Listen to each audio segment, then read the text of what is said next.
Good evening. Welcome to all of you from the members of this church. We're delighted that you have chosen to be with us for this Easter event. Let's begin by taking care of a few housekeeping details.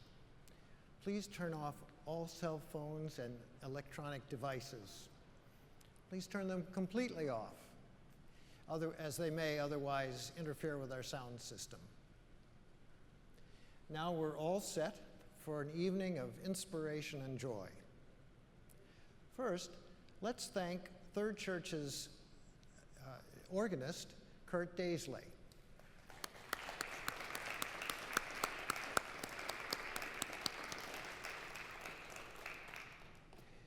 You can hear more of Kurt's rousing music at our Sunday services and Wednesday evening testimony meetings. We welcome tonight a quartet of talented singers who have multiple credits in choral music, opera, and musical theater. The singers are Amelia Horn, Laura Crow, Samuel Van Wyck, and Tyler Parker. They will regale us with songs appropriate for Easter.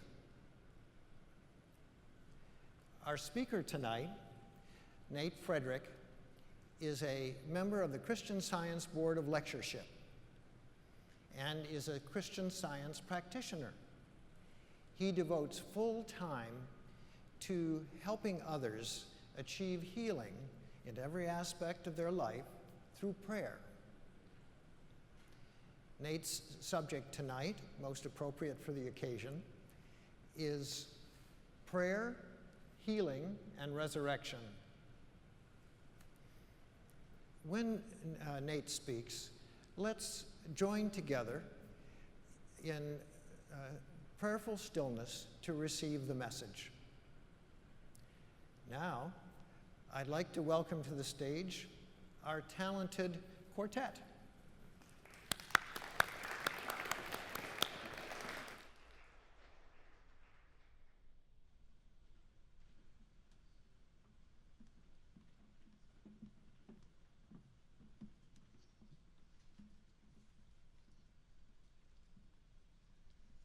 The whole multitude of disciples began to rejoice and praise God with a loud voice for all the mighty works that they had seen.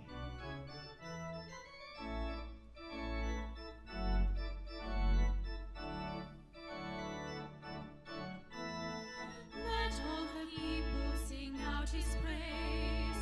Let every nation rejoice. Glorious praise will fill the sky, and the heavens break forth in song. Mountains and hills will sing out his praise. Mountains will All sing. of the earth will rejoice. Trees of the field will clap their hands, and the rocks will sing for joy. Alleluia. Let every voice proclaim. Alleluia. Lift up his holy name. Jesus, Savior, ever his truth shall reign. Alleluia. Hear the King sing for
Jesus told his disciples, Love one another as I have loved you.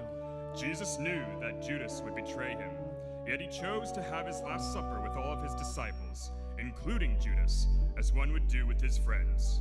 After supper, he poured water into a basin and washed his disciples' feet, including Judas, showing the depth of his love and affection. Afterwards, he told them, Greater love hath no man than this, that a man lay down his life for his friends.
And he came out and went, as he was wont, to the Mount of Olives, and his disciples also followed him. And when he was at that place, he said unto them, Pray ye enter not into temptation. And he was withdrawn from them about a stone's cast, and kneeled down, and prayed, saying, Father, if thou be willing, remove this cup from me. Nevertheless, not my will, but thine be done. And there appeared an angel unto him from heaven, strengthening him. And being in an agony, he prayed more earnestly, and his sweat was as it were a great drops of blood falling down to the ground.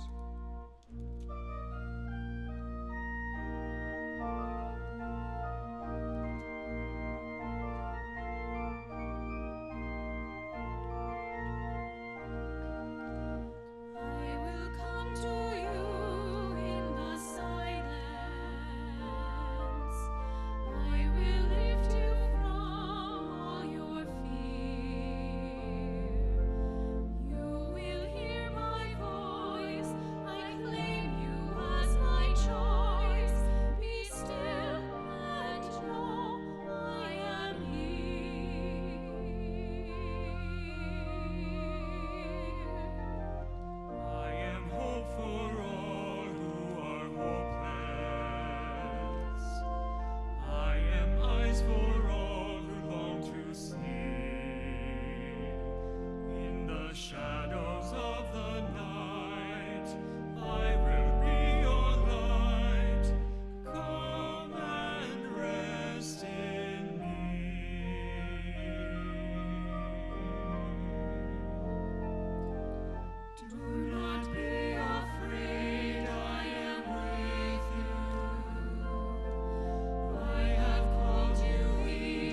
the next day that followed the day of the preparation, the chief priests and Pharisees came together unto Pilate, saying, Sir, we remember that the deceiver said while he was yet alive, After 3 days I will rise again.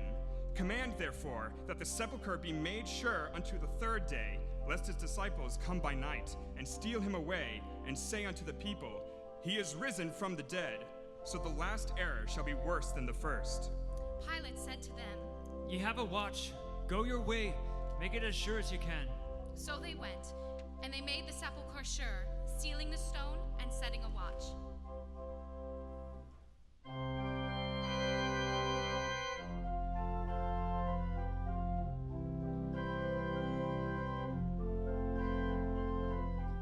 The stone was heavy at the door of the tomb, the day that Jesus died. Hope seemed lost as he sat in place, and death seemed dark inside. Time passed by so slowly as the stone stood deep and tall. But as the morning of the 3rd day, Christ arose to conquer all. He rolled away the stone. He rolled away the stone. Who could move it from its place? Christ and Christ alone. Death can hold no victory when love defends its own. The love of God has set us free. He rolled away the stone.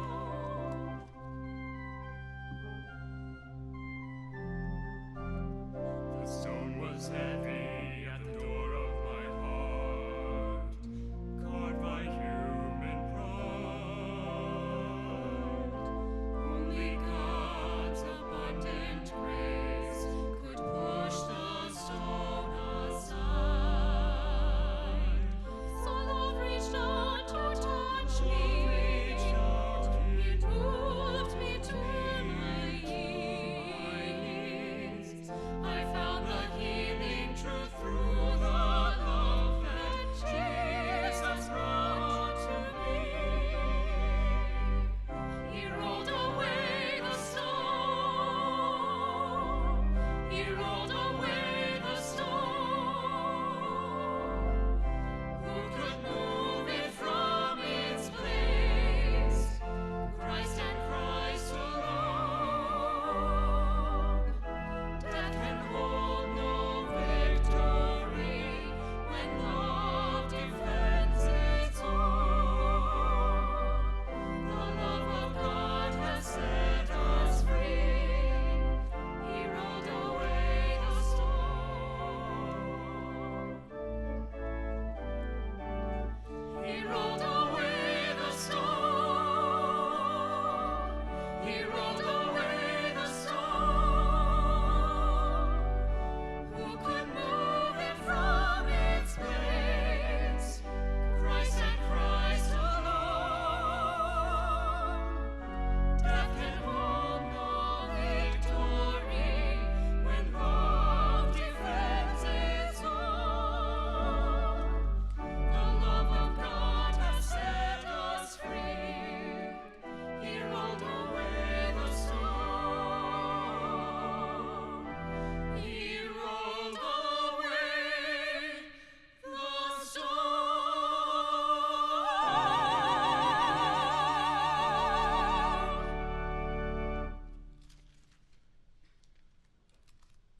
But Mary stood without at the sepulchre weeping, and as she wept, she stooped down and looked into the sepulchre, and seeth 2 angels in white sitting, the one at the head and the other at the feet, where the body of Jesus had lain.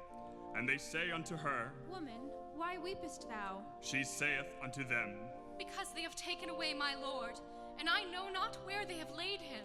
And when she had thus said, she turned herself back, and saw Jesus standing, and knew not that it was Jesus. Jesus saith unto her, Woman, why weepest thou? Whom seekest thou? She, supposing him to be the gardener, saith unto him, Sir, if thou hast borne him hence, tell me where thou hast laid him, and I will take him away. Jesus saith unto her, Mary. She turned herself, and saith unto him, Rabboni! which is to say, Master.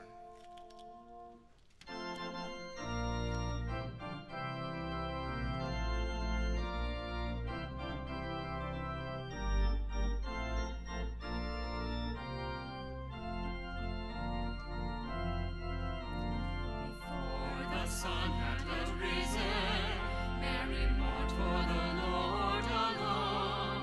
But the darkened tomb was an empty room.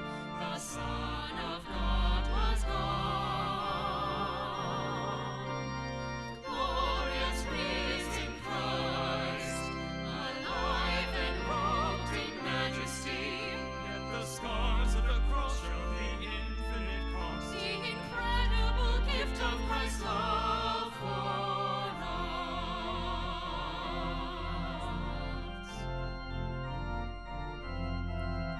Mary heard his voice in the garden, quietly calling her name. She could not believe, nor her mind conceive, that Jesus was alive. Glorious risen Christ, alive and robed in majesty. Yet the scars Yet of the cross showed the infinite cost, the incredible gift of Christ's love for us. She reached for the hem of his garment, silent, astonished, she gazed. His feet were torn that Easter morn. She bowed before the Lord, amazed. risen Christ. Alive and robed in majesty, yet the scars of the cross show the infinite cost, the incredible gift of Christ's love for us. Glorious risen Christ, alive and robed in majesty, yet the scars of the cross show the infinite cost, the incredible gift, God's holy gift. the life-changing gift of Christ's love for us.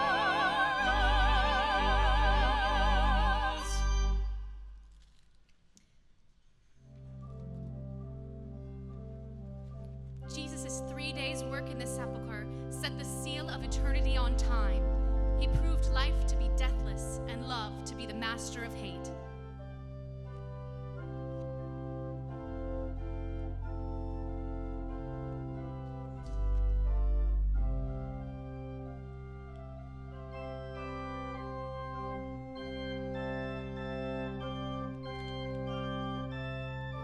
Raise your joys and triumphs.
Let's give another big thank you to the musicians.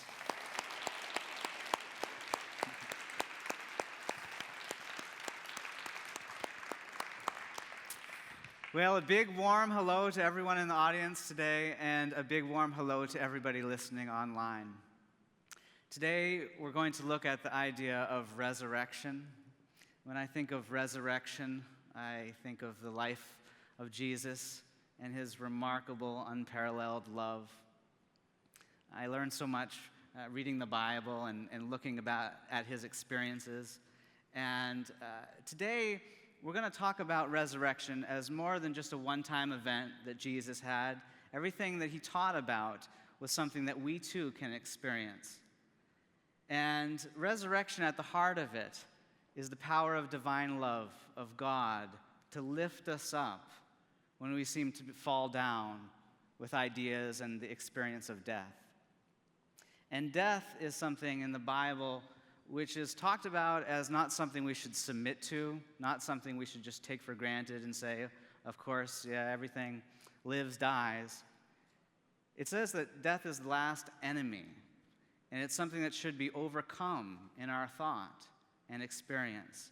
And today we're going to humbly see how we can begin to do this. We're going to hear stories from a variety of people who experienced death in one form or another, and how they overcame death with a deeper understanding of divine love and life, what the Bible calls God. And resurrection, in a sense, is the theme of Jesus' whole ministry, isn't it? He was always resurrecting people. Where people were depressed, he resurrected them to a life of joy and abundance. Where people were ill and struggling with chronic and hereditary disease, he resurrected people to a life of health. And even when people were dealing with death in a very literal sense, he showed the infinite possibilities of life. And how did he do this? Well, we often use the word in English, prayer. I don't know about you, but I think prayer gets a bad rap. If you talk to people in culture about prayer, they talk about it in very wimpy ways. They don't think prayer is a thing that can totally transform your life, can lift you up from the deathbed, can show you your purpose for existing, can bring you into reality, into life and life more abundantly, to love and love more abundantly. Well, today we're going to talk about prayer. I think it's the most powerful human activity that we could ever engage with. And there's an image that we have of prayer in culture. If you were to draw what prayer looks like, what would you draw? Yeah, someone put their hands up like this? Yeah, absolutely. What else? Be down on your knees? And what about your eyes? Closed. That's this image that we have pretty much universally about what prayer looks like. Down on one's knees, eyes closed, hands folded. Now, the Bible talks about the ability to pray without ceasing. So it implies it's an activity that we can be doing all the time. And prayer is not a physical activity at all. So it doesn't matter if you're kneeling or running or jumping or walking. It doesn't matter what physical position you are. Prayer is a mental activity. But everything that symbol represents is something that denotes the essence of what prayer is. What is it about to be on one's knees? Humility, right? Jesus said, I can of my own self do nothing, nada. But he gave all honor to the infinite love and intelligence which causes reality, God. And what is it about to close one's eyes? Going into the closet, that's something Jesus said. You should go into your closet in prayer. He said you can't see what he called the kingdom of heaven with observation. But he said he went within. And we're going to learn today why that's important. It's because the physical or material senses often lie to us. In fact, they often show us the exact opposite of what's really going on. And they show us restrictions and limitations that aren't in there and don't need to be in your life. And when one folds their hands in prayer, the way I like to think about this is it's God on one side and God's creation, including me and you, on the other, forever at one. And that sense of oneness, so crucial for effective prayer. Jesus said, "I and my Father are one." Well, when I was in college, I started to ask all the big questions about existence. Why am I here? How can I do the most good? Is there a God? And if so, how can I get in tune with this God? And in that context, I started studying theology. And I was reading one book after another about prayer, about healing, about universal truth. But there was one book that really changed my life, and it was this one, Science and Health with Key to the Scriptures, written by Mary Baker Eddy. And it really is a key to the Scriptures. It helps unlock the spiritual meaning of the Bible in a way that helps us practice Christian teachings in contemporary and pragmatic and useful ways. Because Jesus, he didn't say, "I'm so great and nobody else can do what I did." Just the opposite. He looked at everyday people, just like me and you, and he said, you guys, people still figuring things out, are going to do the things that I did and even greater. And then he showed them a little bit about how to pray and how to heal. And this book, that's exactly what it did for me. It started to show me how you pray in such a way that brings healing and resurrects us to a healthier, more beautiful, more fulfilling life. And the author of this book, Mary Baker Eddy, she was someone who really had a profound spiritual adventure throughout her whole life. You could pick any point in her life, and there was lessons that she was learning. She was constantly going to God, praying, trying to understand how healing works her whole life. What is God? How do we connect with God? Those were questions that really started at a very young age for her and continued her whole life.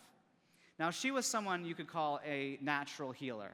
From a very young age, she just seemed to have a healing effect on others. She intuitively knew something about the infinite love which sources reality, that causes reality to be. And she would pray for farm animals on her farm, pray for family members, even pray for bullies at school. And she often saw character reformation and sometimes instantaneous cure.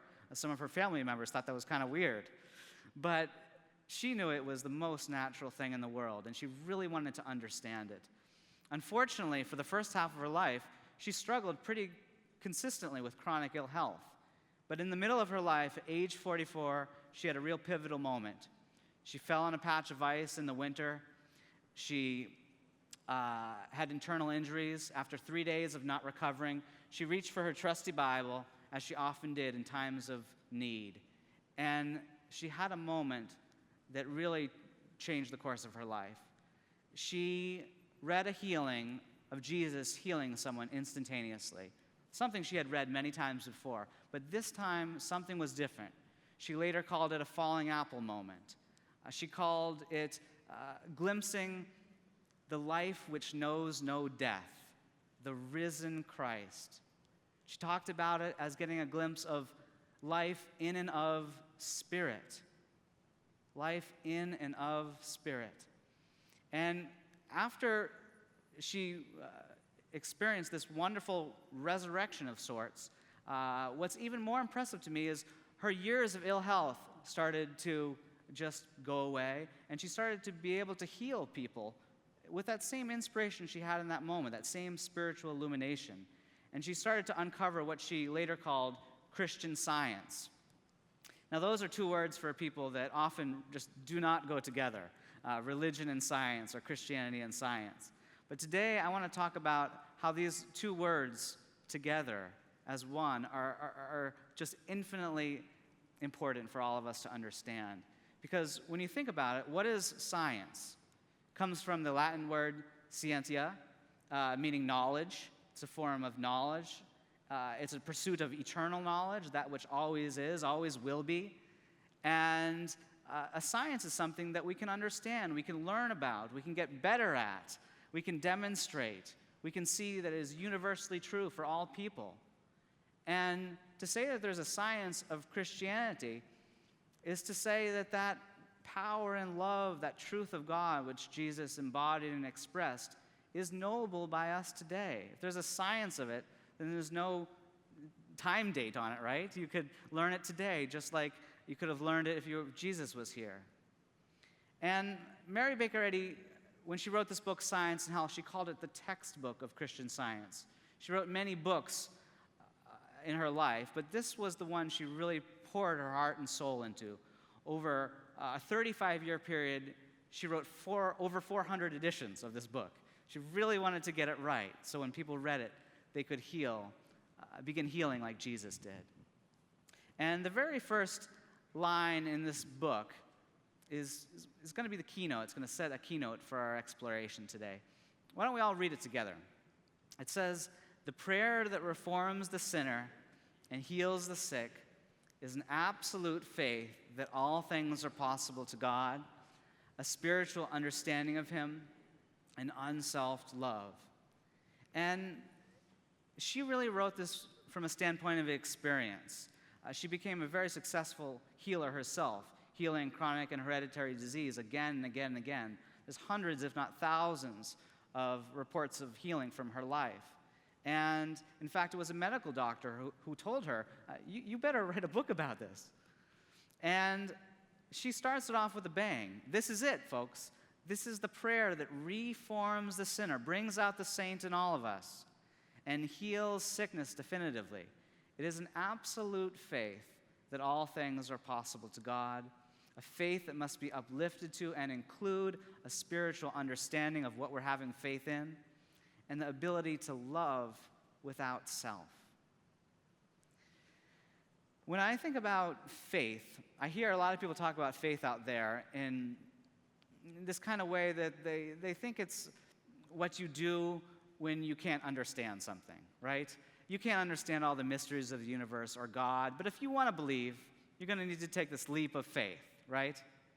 But the Bible talks about faith in almost the exact opposite way. It says faith is the substance of things hoped for, the evidence of things not seen. A deeply substantial activity where we're uncovering evidence for something unseen to the senses.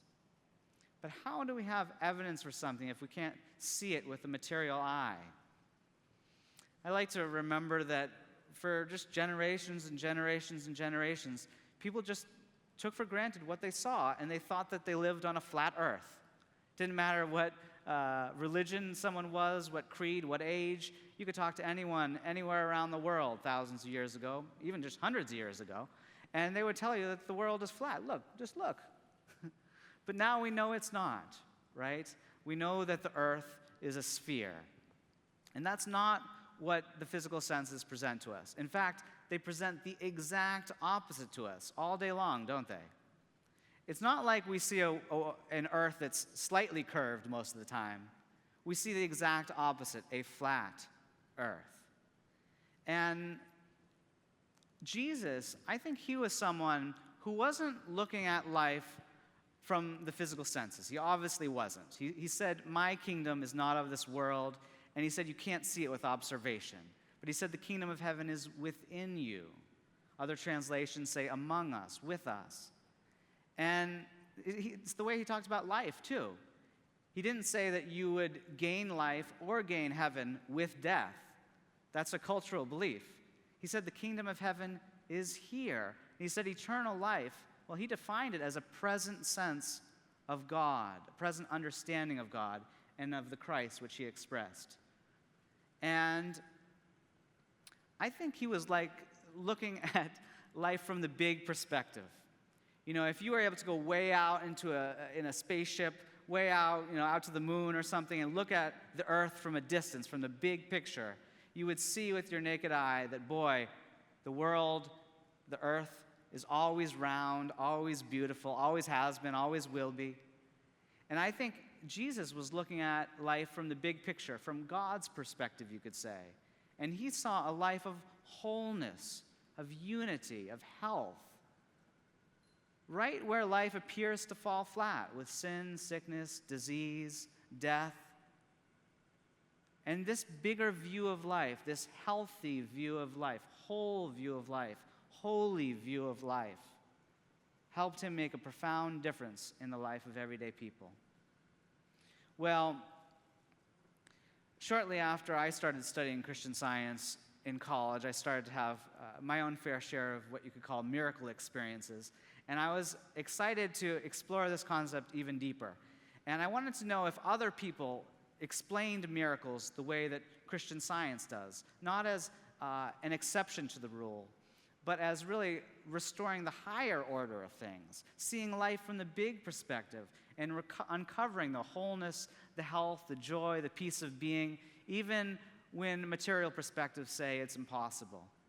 And I went to an island called Kauai, Hawaii, and I started doing this documentary project all about miracles.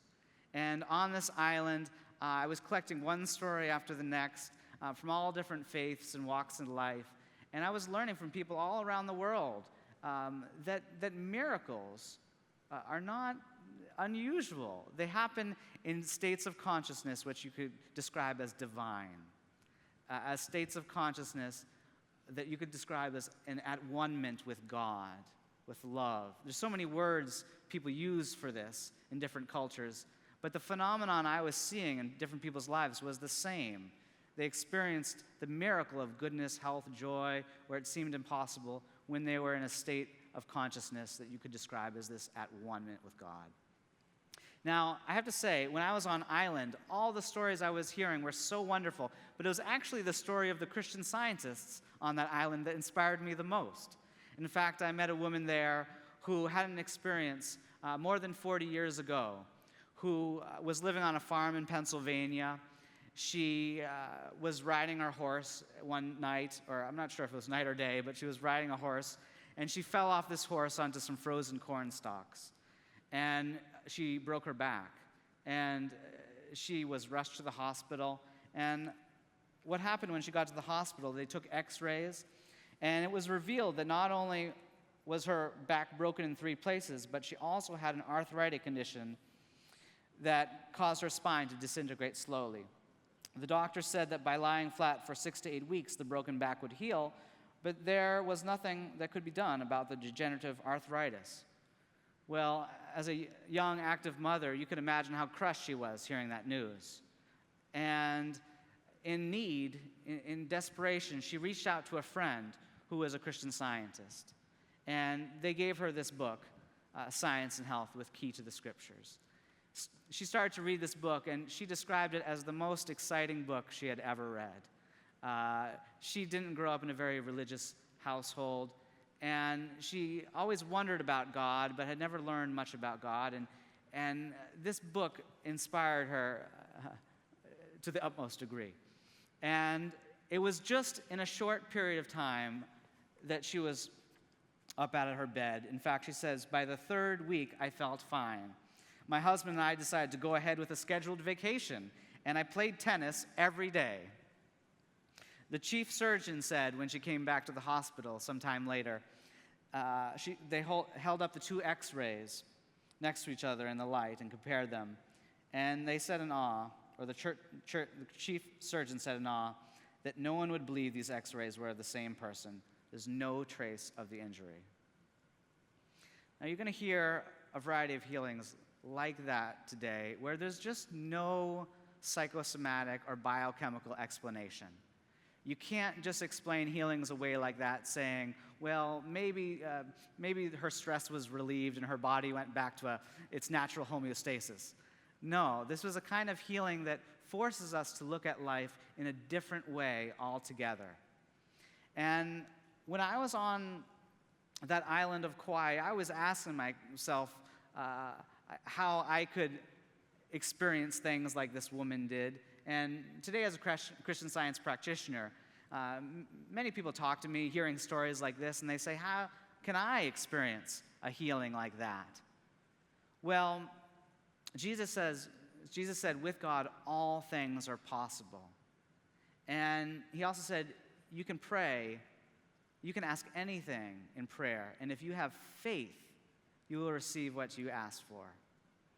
And when I was on this island of Kauai, Hawaii, I was thinking a lot about faith those days. And I had one little experience that gave me an aha moment of how to get in the activity of active faith. Well, I used to go out into the ocean in the early morning and see people floating so peacefully. I really liked that. But whenever I tried to do it, I would always sink. And what makes a good floater, I'd ask you? What makes a good floater?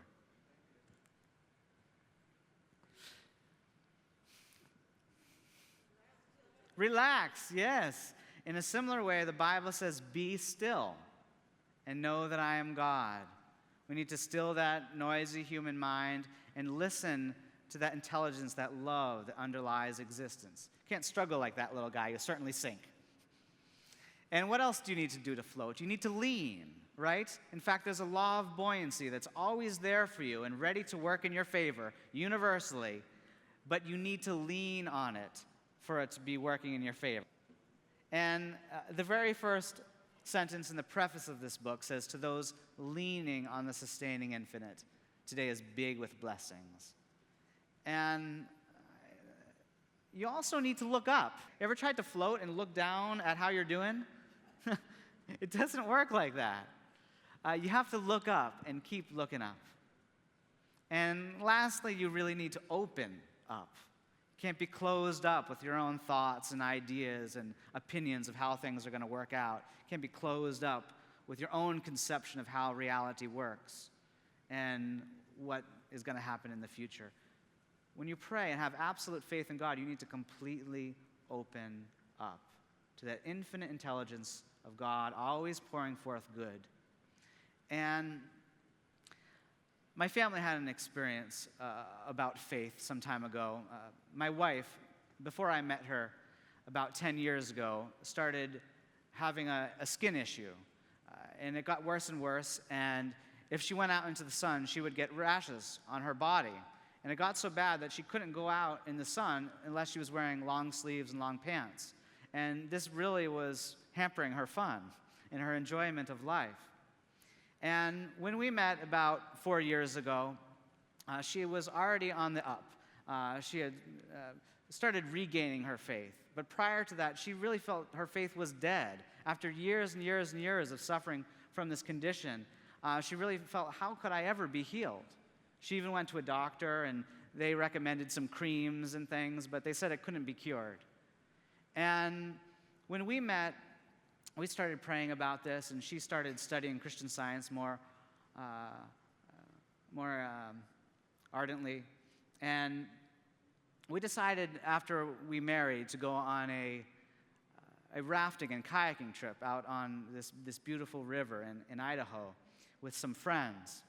And first day on the river, turns out that there was a heat wave, and every day was scheduled to be over 100 degrees. And we were just going to be out in the sun all day long. And the first day, it affected my wife so bad that those rashes came back, and she actually fainted because of heat stroke. And out there in the wilderness, we were in need. And I'm just so grateful for our friends on this trip, one of which is a good friend of mine and a fellow Christian Science practitioner. And we all turned to God in prayer, and our friends made such a wonderful atmosphere of love, peace, expectancy of healing. And we all sought to see my wife as the image and likeness of God, just as it says in the very first chapter of Genesis. And we really felt the fear that was surrounding that situation really just drop away as we went to God in prayer and felt something more of the infinite love that is everywhere, that is God, that is present here to help us and restore us, resurrect us where we seem to be downtrodden. And you know, the next day when my wife woke up, I'll just read you what she wrote here. She said, "I spent the next few days in the hot sun all day long and actually got a tan for the first time in 8 years. I have been free ever since, enjoying the sun on a regular basis without any negative effect. God's universe is harmless, beautiful, and full of health and life." Isn't that nice? Well, that healing has been a real blessing to our family. And since we've traveled quite a bit and been out in the sun in all sorts of places and have really enjoyed our summers. Well, My wife and I know people, all different faiths, all different walks of life, and most people who have spent their life thinking about God or thinking about spirituality could tell you some miracle experiences that they've had. But going forward here, I want to talk about how Christian Science is not what you would typically call faith healing. It's not getting a lot of good energy or a lot of good prayer and sort of pushing it out and changing a situation. It's not changing life at all, actually. It's uncovering what Jesus called the kingdom of heaven, the real reality in which we live, a world that's fitted just for us, where the wholeness, completeness, joy, peace just are. They're a fundamental, irreducible fact. And Christian Science, it's not related to Scientology, which has a similar sounding name to it, but a completely different paradigm and religious faith. No similarities there. Christian Science, it's not what you hear a lot today about co-creating reality with God, perhaps, or with the divine. Again, it's really not changing anything at all. It's actually taking off our material or limited filter of life, our material beliefs. It's removing them. The Bible talks about looking through a glass darkly. Have you ever tried that? It will show you reality, but in a very distorted way. And Christian Science reveals that we have so many material beliefs about reality that hinder us from seeing truth. And because this is a fact, Mary Baker Eddy, in her pursuit of truth, she really wanted to know base reality. She really wanted to know God, the great I am, the great cause of life. And in Science and Health, she captures this in a very sublime and succinct way, saying that God is incorporeal, not in a body or form, not limited in any way, divine, supreme, infinite mind, spirit, soul, principle, life, truth, love. And she saw these words, these concepts, as really describing the same thing, God, from different angles. And she saw that love is not just a mere emotion or feeling. We can talk about it as a living principle, but not a principle or cause that constrains us in any way, boxes us in any way, but a principle we can talk about as soul, the source of all beauty, all artistry. And we could talk about soul as spirit, really the opposite of matter. Matter just being the theory that life is in form, forever boxed in, forever trapped there, and destined to die there. She saw spirit as mind, consciousness or mind being something fundamental to life, irreducible. The consciousness does not die, mind does not die, life does not die. And life's expressions, me and you, mind's ideas, me and you, cannot die. And I remember when I first started thinking about this, reading her book, I was questionable about this theory. But then when I went back to Jesus and all the things that he said, they started to make sense in light of this. To give one example, Jesus said, God is not the God of the dead, but of the living, for to him all are alive. To life itself, there is only life. Can't be death to life itself. The Bible says God is a purer eyes than to behold evil.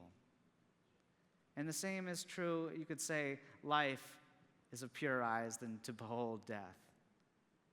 And this is really helpful, the deathless life. This was the revelation Mary Baker Eddy had. The life which knows no death.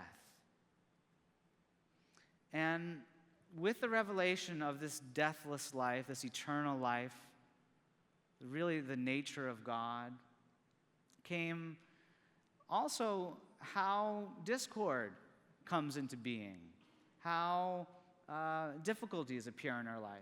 You ever wonder why things are wrong in your life or you're experiencing something bad? Maybe I'm the only one. I didn't think so, yeah. She said that it is our ignorance of God, the divine principle, which produces apparent discord. And sometimes I don't know about you, but I find it's an ignorance of God that's producing the discord. But either way, a right understanding of him restores harmony. That's the promise here. Right understanding of God restores harmony. I'll tell you a little example of this. I have this good friend of mine who really took to Christian Science many years ago. I shared it with him, and just like my friend who had that healing of the back issue, just like myself, he was just another one of those people who read this book, and it was changing his life. And at one point, he was my neighbor, and he was going through a difficult breakup. And in a rather uninspired moment, I said, man, you should really just win her back. Give it your all and win her back. And he said, actually, Nate, what I think I should do is read that book that you gave me a little deeper. And I said, yeah, do that. Don't listen to me. And he did. And the effect of understanding God and how that book shined a light on the Bible, it helped him feel loved, even when it seemed like he was losing love. He was learning that God is infinite love and is the source of all good in our lives, and it's not dependent on another person. And that really helped him move forward harmoniously when this relationship ended. And, reading this book, he had some wonderful healings over the years. And then I had a phone call from him one day, just out of the blue. I hadn't spoke to him in a long time. And he said, Nate, can you pray about teeth? Is that something you can pray about? And I said, sure. Anything within your experience, you can pray about it. It's fair game. Life is an expression of mind, of consciousness. And as we pray, as we align thought with all that's true and permanent and good and godlike, we will see the substance of God in our life as our understanding lifts. Have you ever taken a look at how that word understanding is basically the same as substance? Understanding, substance, saying the same thing. And when we lift our understanding to the divine, we see the substance of holiness, of health, of goodness in our experience. And my friend said, he wrote this up, that I'd been going to the dentist for years and was told each time that I needed a root canal because my tooth was dead and discolored. And the only other option was to have it pulled. This was the issue. And what we did in prayer was, I don't remember exactly everything we prayed about or anything, but I knew it was about substance. And in this book of Mary Baker Eddy, she says, in defining substance, it's that which is eternal and incapable of discord and decay. Incapable of decay. That's helpful with teeth issues, isn't it? But we sought to see his life as something that was coming from God, brand new every moment, and was full of health and holiness and goodness. There's a little animation that I made some years ago that helps illustrate this. Yeah, if God is like the sun, and we are like the sun rays that come down to express God, if the sun expresses itself through its rays, and the sun is like God, and we are like those rays, if you try to mess with the ray in a way just by saying something to it, trying to pull at it, trying to materially manipulate it, it's not going to change that ray in any fundamental way. You could even try to box that ray up and bring it into a different room and open up that box and try to look at that ray, study it, perhaps label it, box it in, you know what I mean? But you can't, right? You can't box in that ray of light.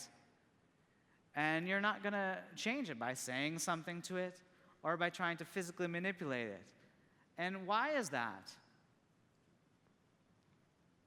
It's because everything in that ray is defined not by its material environment, what someone said to it, what someone tried to do to it, by trying to box it in. It's defined by its source, by the sun itself. And the sun, you could say, creates that ray of light out of its very own being, brand new every moment, in a continuous way of newness.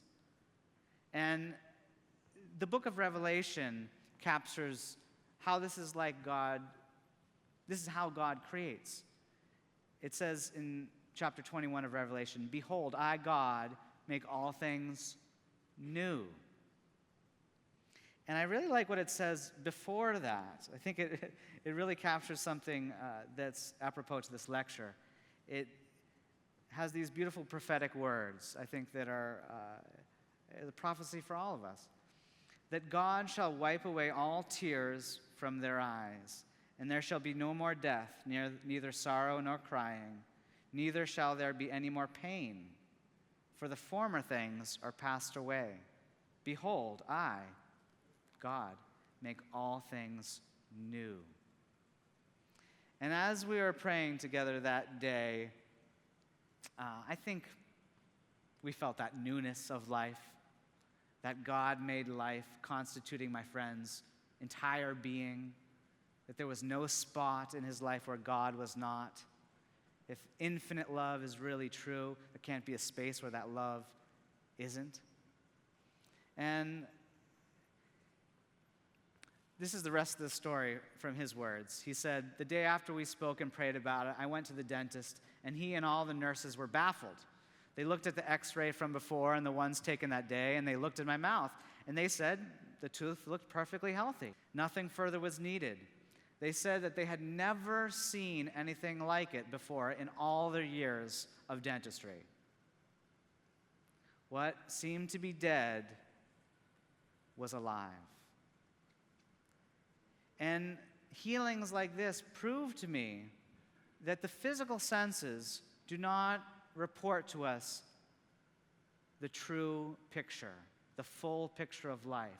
They don't show us the wholeness, the health, the eternal love that is present to behold. And when we behold this love in prayer, when we learn more about the life which knows no death, we can begin to overcome death in our experience step by step with little experiences like this. The idea of health that comes out from reading this book is totally different than what you hear about in public discourse. Often you hear people say, the body is functioning, everything's fine, I'm healthy, right? Not what she's talking about when she said science and health. Such a deeper, more infinite, profound concept comes out in the teachings of Christian Science. Health is a state of mind, because all is an expression of mind. Health really is a coming home to all that is real and good and true about ourselves. Health is really the at-one-ment with God as cause and we as effect. The at-one-ment of God and us. This is health, the conscious at-one-ment with God. Mary Baker Eddy, she defined health in one of her works as the consciousness of the unreality of pain and disease, or rather the absolute consciousness of harmony and of nothing else. And I think if there's one thing that I am so grateful to Christian Science about, it's learning more about what health really is. It's not just a physical thing. And when we experience the kind of health that comes through Christian Science, a whole person health that touches every aspect of our experience, our relationships, our body, our outlook, then there's no turning back. You would never want to look at health just as from a physical point of view again. And health has a lot to do with love. If you're not living a life of love, you're not healthy, right? Jesus said that greater love hath no man than this, than a man lay down his life for his friends. And talking about the resurrection, he was also, before the resurrection, we have the crucifixion, right? And this idea of the cross was something that he talked about even before he was on the cross. He said we should take up our cross, right? And what is that all about? It's about getting off the hamster wheel of the me, me, me. Have you ever felt like you're just thinking about yourself all the time? Am I the only one out there? It looks like definitely not for that one. But there's been times in my life where I've really just felt like I've been on this hamster wheel, just thinking about, what am I going to eat this morning? What am I going to do? How am I going to forward my life and career? And how am I going to do this and get that? And what thing am I going to order on Amazon today? And, just me. And how do we actually get off of that me wheel and start to live as the ever-new expression of God? Jesus called the light of the world, me and you, the light of the world. How do we do that? Well, Jesus was someone who brought the light of love to the dark spaces of earth. He said once that he basically said his mission statement was to seek and save the lost. And this is something I love so dearly about his life, is, at least from my perspective, he was showing how love is infinite all the time. And I think when he saw there being a void in love, somewhere that was just unloved or people thought was unlovable or just you can't love there, he was ready to break outside of that box. Wherever his culture or religion or even the medical field of his day said, thus far and no farther to your love, he said, no, love is infinite. And to take some examples here, his religion, the Jews of his time, said, it's fine if you love us. Essentially, we hope you love us. But you can't love those Samaritans, those old-timers. They were religious people, but they weren't accepting the newer books of Scripture. People thought they were old-fashioned. They got it totally wrong. Well, he pointed out to his contemporaries that these Samaritans could express God in an even better way than they could. They could express God wonderfully. And he was always bringing unity to people, at least offering that. And right where the physicians of his time and the religious people too said, you can't go out to those leper communities. Definitely don't go out there. Contagious skin disease, unclean. If you go out there, you'll be unclean too. He went there. And not only did he not get that disease, but he healed these dear people. I can't even imagine. And the same thing with the sinners. People said, you can't hang out with those prostitutes. You can't hang out with those tax collectors. And it wasn't a class thing. These guys on the bottom of the ladder and the tax collectors up on the top. But he loved these people. He hung out with them. He transformed them. He showed them the goodness, the love that's at the core of reality, at the core of their being. He really showed that love is infinite in all places, with all people, at all times. And I remember growing up, and I would read stories about Jesus, and I thought he was a pretty cool guy, the King of Kings, the one and only. But I thought I could never do anything that he did. I certainly couldn't heal people or restore people to health or even approach the idea of overcoming death. But that all changed when I started reading the writings of Mary Baker Eddy. And this is not just me. Many of the people I've been talking about today, their life have been transformed by this woman's teachings as well. She was someone who really shunned pursuits of popularity, shunned just pursuing numbers in church, all the kind of surface stuff we might try to pursue within religion. And she went deep. She really prayed a lot, and she really sought to understand the deep realities of God and to really question these basic assumptions about matter, about death being a part of life in a way that really made a difference. And something that really strikes me about her life is that she inspired people not to worship her or to get attached to her, but she really inspired people to see the best in themselves and to see how each and every person can become a healer, just like she was following in the footsteps of Jesus. And I just want to tell you one account today of a woman who was really touched by her healings. This is a woman named Harriet O'Brien, and she is someone who was from Kansas City, and she said when she found Christian Science, it raised her from a deathbed and healed her from wheelchair invalidism. She was someone who suffered from chronic disease for many years, and then as well, she got into a wheelchair. And after finding Christian Science, she was healed. And she really wanted to meet Mary Baker Eddy, the author of these teachings that had helped her so much. And she decided to go to try to meet her where she was living. And even though she just met her for a moment, her recollection of it, I think, is really cool. She says, "Transparency is the word that best expresses my impression of Mrs. Eddy from this experience.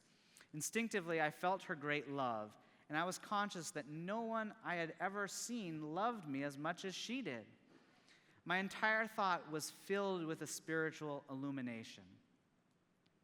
Well, from my reading of this, it wasn't that Mary Baker Eddy was personally loving her more than anyone. She didn't know anything about this lady. But Mary Baker Eddy constantly talked about impersonal love being really the only love that is real love. Unself love being the only love that is real love. In fact, she once said that God gives us the sweet peace and wisdom of impersonal love, and there is no other.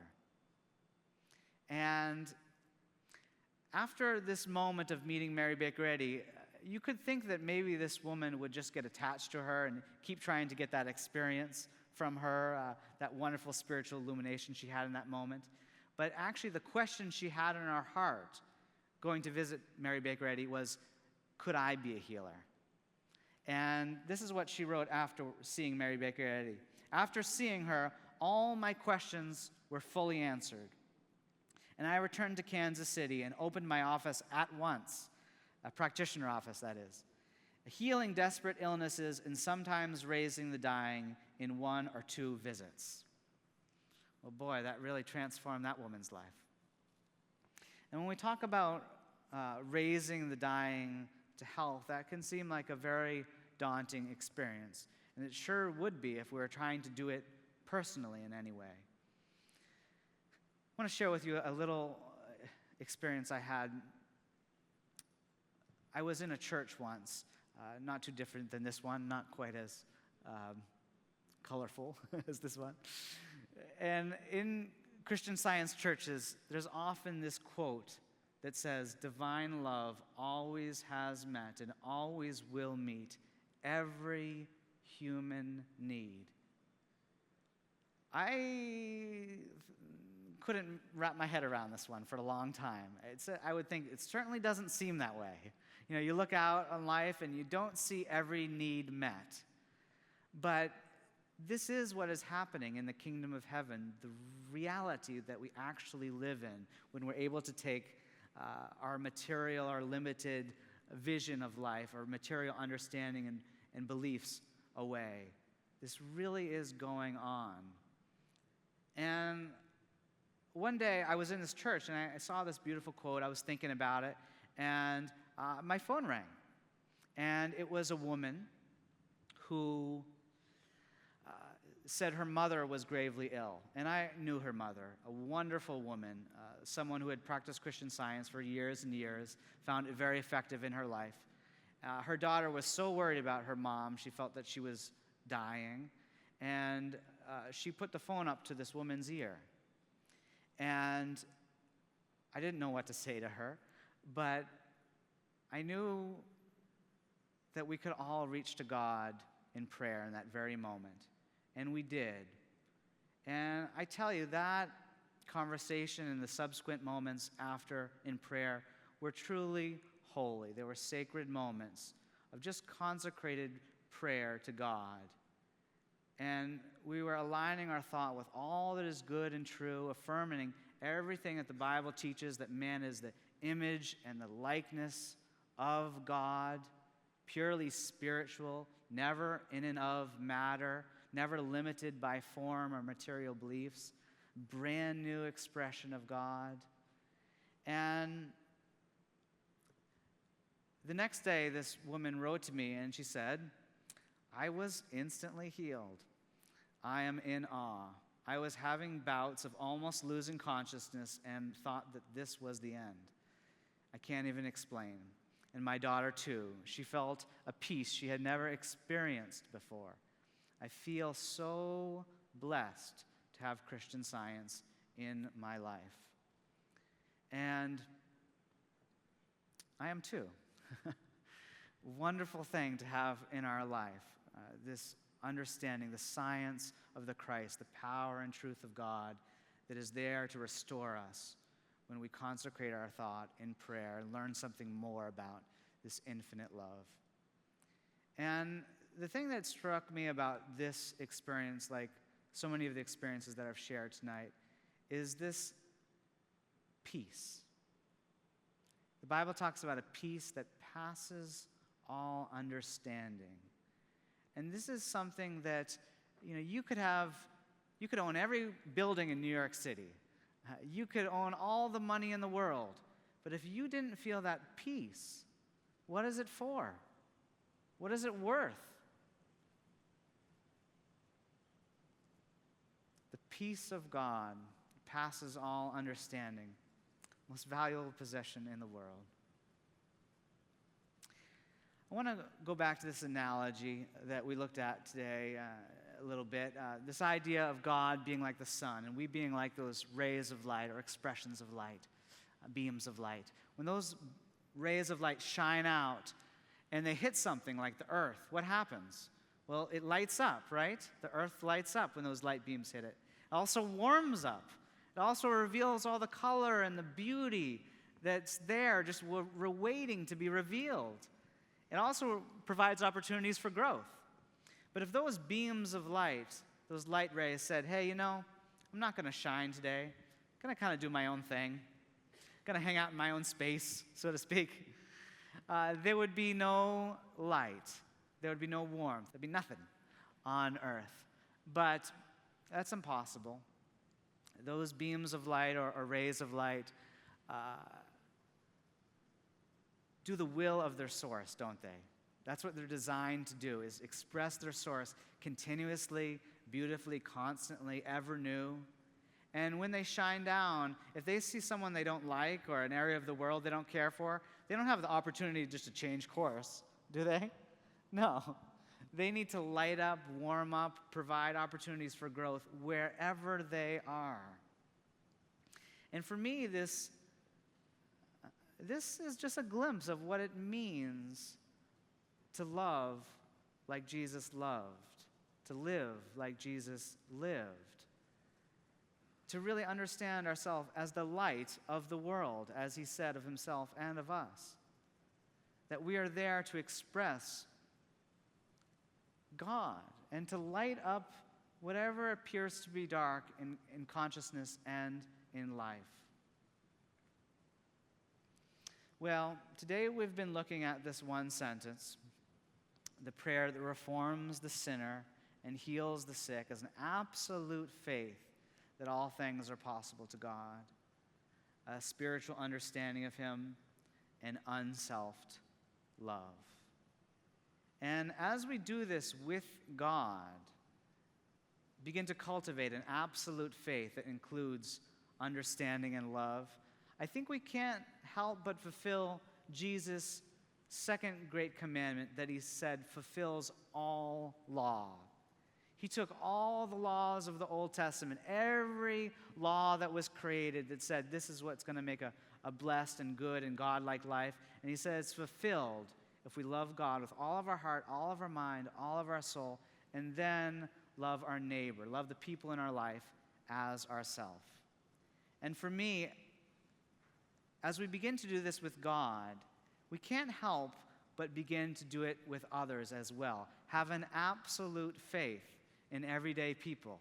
Just think of Jesus' example. He looked at fishermen, housewives, people who knew very little about healing or spirituality, and he said, you guys are going to do the things that I did and even greater.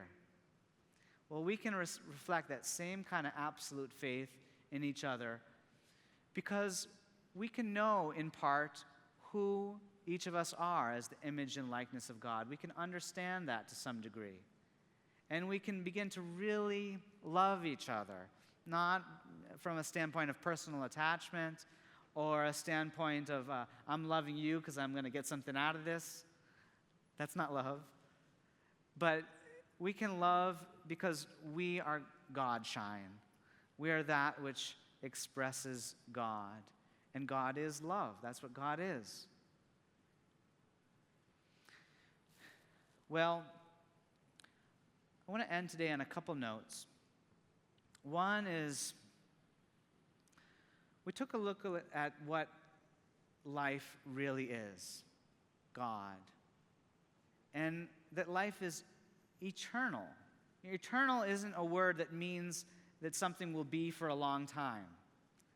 I remember when I was a kid, I used to have this recurring dream. And it was an unusual dream, hard to describe, but it really scared me. And it sort of seemed like there were two options in this dream.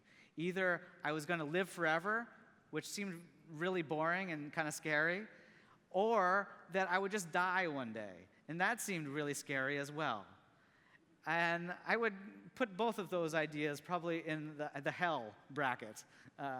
But what heaven is to me, and what I've learned through my study of Christian Science, is that life is not only perfect, it's not only here to understand in its perfection and its wholeness and its goodness, but life is forever progressive. It expands with our understanding. And this is really a wonderful concept, life being ever new, ever progressive. Mary Baker Eddy says progress is the law of God. And these two ideas work in conjunction with each other and have brought me such delight and healing over the years. And I know many people listening to this talk today, you've probably caught some glimpses of God, of prayer, of healing that you've liked. But for many people, the idea of praying for your health is an unusual one. A lot of people think, well, that's really old-fashioned. Why would you pray for your health in the 21st century? And I hope today you caught a glimpse of what Christian Science really is and how the kind of health it offers, whole person health that reaches our relationships, difficulties with our body, helps us understand our reason for existing, and really helps us love like Jesus loved. You can't get that by popping any pill or by kind of moving the body around with a surgery or something. You can never get that. And that's why people like me, like so many people in the audience, like people all around the world, are continuing to explore Jesus' teachings and finding them as fresh as ever, especially with the contributions of Mary Baker Eddy, bringing out the science, the how-to of Jesus' teachings today. Well, I'd like to thank everyone for joining me today.